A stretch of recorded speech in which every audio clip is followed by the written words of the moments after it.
राधे राधे गुरु जी। आप सबको राधे राधे। आप सभी अच्छे होंगे, प्रसन्न होंगे, स्वस्थ होंगे। आज की कथा का प्रसंग है बहुत ही सुंदर प्रसंग, बेकार सामान। एक बार एक संत अपने शिष्य के साथ बाजार से निकले थे, गुजर रहे थे। तो जब जैसे ही वो संत उस बाजार में से निकले अपने शिष्य के साथ, तो कुछ लोगों ने उनको देख करके वो खड़े हो गए। संत को देख करके सम्मान के रूप में, उनका आदर के रूप में वो खड़े हो गए और कहने लगे कि ये संत बहुत महान संत हैं, बहुत सुंदर इनके विचार हैं, बहुत सुंदर इनकी वाणी है, इनकी वाणी में जादू है। शिष्य को भी बड़ी प्रसन्नता हुई कि मेरे गुरु के बारे में लोग ऐसी ऐसी बातें कर रहे हैं। बड़े प्रसन्न हुए, गुरु का सम्मान किया उन्होंने। लेकिन गुरु जो थे साथ में चले हुए, वो कुछ नहीं बोले, वो सीधे चलते रहे। अब थोड़ी देर के बाद वो दूसरी गली में पहुंचे, छोटे से बाजार में गुजरे, तो वहाँ पर भी कुछ लोग थे, उन्होंने भी बात कही, लेकिन उन्होंने जो पिछले बाजार वाले लोग थे उनसे उल्ट कह दी। उन्होंने कहा कि ये तो संत जो है महापखंडी है, ये महामूर्ख पंडित है, ये लोगों को बहलाता फुसलाता है और ऐसे अपने बहकावे में ले लेता है। अब जब ऐसी ऐसी बातें संत के बारे में उस शिष्य ने सुनी, तो शिष्य को गुस्सा भी आए और अपने गुरु की तरफ देखे भी कि गुरु की जब प्रशंसा की गई पिछले बाजार में, तो भी ये कुछ नहीं बोले, प्रशंसा के प्रति कुछ नहीं बोले। अब इस बाजार में आए हैं, इसमें उनका अपमान हो रहा है, इनके साथ दुर्व्यवहार किया जा रहा है बातों के द्वारा, लेकिन ये फिर भी कुछ नहीं बोल रहे। बड़ा चंबा हुआ शिष्य को।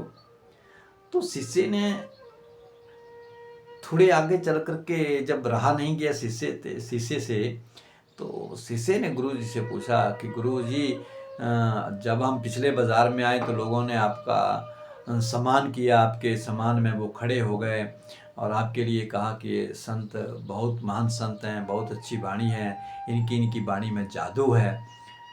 तब भी आप भी उनकी प्रशंसा को सुन करके भी आप खुश नहीं हुए, और जब इस बाजार में आए हम, तो इसमें आपका लोगों ने अपमान किया कि ये माधुर्त है, ये पखंडी है, ये लोगों को बहलाता फुसलाता है।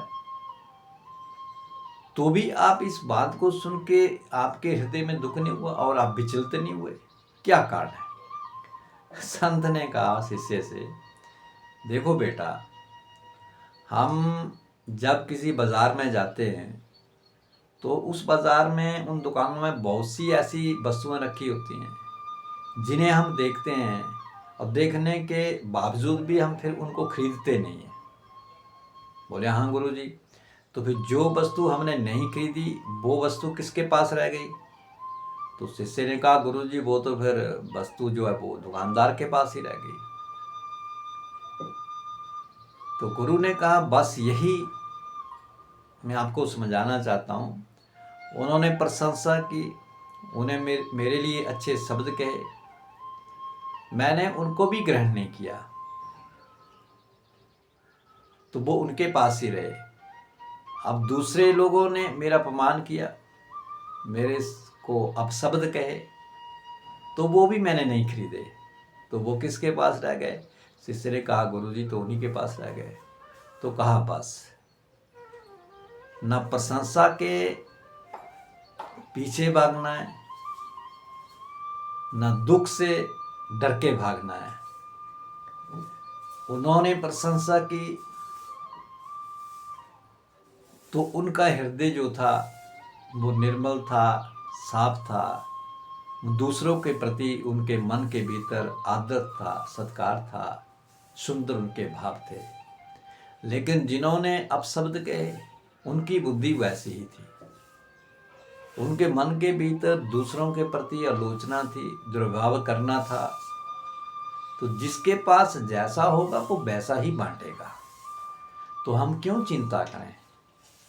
ना हमें प्रशंसा में डूबना है, ना हमने दुख में डूबना है। कौन क्या कर रहा है हमें उससे क्या लेना देना। अगर प्रशंसा में अगर मैं या कोई भी खुश होने लग पड़े, प्रसन्न होने लग पड़े, तो हमारे भीतर फिर अहंकार आ जाएगा, हमारे भीतर घमंड हो जाएगा। और अगर कोई हमें अपशब्द कहता है, बुरा कहता है, और फिर उस अपशब्द के प्रति हम उनके साथ अपशब्द बोलने लग पड़े, उनके साथ दुर्व्यवहार करने लग पड़े, तो फिर उनमें और हम में अंतर ही क्या रह जाएगा। इसलिए कोई प्रशंसा करे तो भी सम रहें, कोई अगर अपशब्द कहे तो भी सम रहें। ना प्रशंसा के पीछे भागना है, ना दुख से भागना है, हमेशा सम रहना है। बेटा, ये समाज है, ये संसार है, अपने अपने सबके विचार हैं, सबके अपने अपने भाव हैं। आप केवल अच्छा करते जाओ, लेकिन किसी से आस मत रखना कि आप अच्छा कर रहे हो, कोई आपकी प्रशंसा करे। आपकी कोई प्रशंसा करे ना प्रशंसा करे, बस आप अपने कार्य में मशगूल रहिए, उस कार्य को करते रहिए। बस उस कार्य के द्वारा, आपके किए हुए कर्म के द्वारा किसी के दिल को ठेस ना पहुँचे, किसी का अपमान ना हो, किसी को दुख ना हो। बस इस बात का आपने ध्यान रखना है। अगर कोई आपकी बुराई भी करता है तो उसके प्रति उत्तर आपको नहीं देना है, क्योंकि वही बात आ गई वो वस्तु वाली कि जिस वस्तु को हम नहीं खरीदेंगे वो उसी के पास रह जाएगी, और अपशब्दों को उसी के पास रहने दो। जीवा उसकी खराब हुई, मन उसका खराब हुआ, चित्त उसका खराब हुआ, जिसके हृदय से वो अपशब्द निकले। और जिसने प्रशंसा की तो उसका चित्त शुद्ध हुआ, उसका मन शुद्ध हुआ, उसकी वाणी शुद्ध हुई, तो उसकी जीवा शुद्ध हुई। तो ये तो सोचने की बात है बेटा। इसलिए ना खुश रहना है ना दुखी रहना है, केवल सम रहना है। और इसी के भीतर अगर ऐसा ही भाव हमारे मन के भीतर रहेगा तो एक दिन आप बहुत आगे तक पहुंच जाओगे। आप एक महान संत, एक महान गुरु के रूप में इस तरह के होंगे। केवल मन को, अपने चित्त को केवल सेवा के प्रति लगाना है, प्रभु के चरणों में लगाना है, हरि के चरणों में लगाना है, और जितना हमसे अच्छा हो सके, बेहतर हो सके, ऐसा करने की कोशिश करें। आज हम आप लोग केवल अपनी प्रशंसा सुनने के लिए हम लालित रहते हैं कि कोई मेरी प्रशंसा कर दे, मेरे प्रति कोई अच्छे शब्द बोल दे। बस इसी के भीतर हम जो है वो अहंकार में आ जाते हैं। अगर किसी ने हमारे लिए कुछ अच्छे शब्द बोल दिए तो हम फूले नहीं समाते हैं, और किसी ने हमारे लिए अपशब्द बोल दिए तो हम उसको सहन नहीं कर पाते। इसलिए हमेशा यही है हमारे लिए बेहतर, कोई प्रशंसा करे ना करे, कोई अपशब्द बोल दे, कोई बात नहीं। सब प्रभु का है, सब प्रभु ने दिया है। हर एक वस्तु के दो ही पहलू है, एक अच्छा है तो एक बुरा है, एक पाप है तो पुण्य है, रात है तो दिन है। इसलिए बेटा, अच्छी चीज़ है, कोशिश करना उसको ग्रहण कर लेना, लेकिन दिखावा मत करना।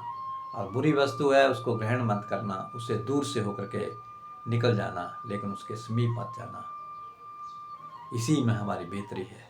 इसलिए हमेशा बेहतर करने की कोशिश करें, अच्छा करने की कोशिश करें, इसी में लाभ है, इसी में फ़ायदा है। तो आज का ये छोटा सा प्रसंग था, बेकार का सामान। कैसा लगा अब उसे लाइक करें और शेयर करें। सबको राधे राधे।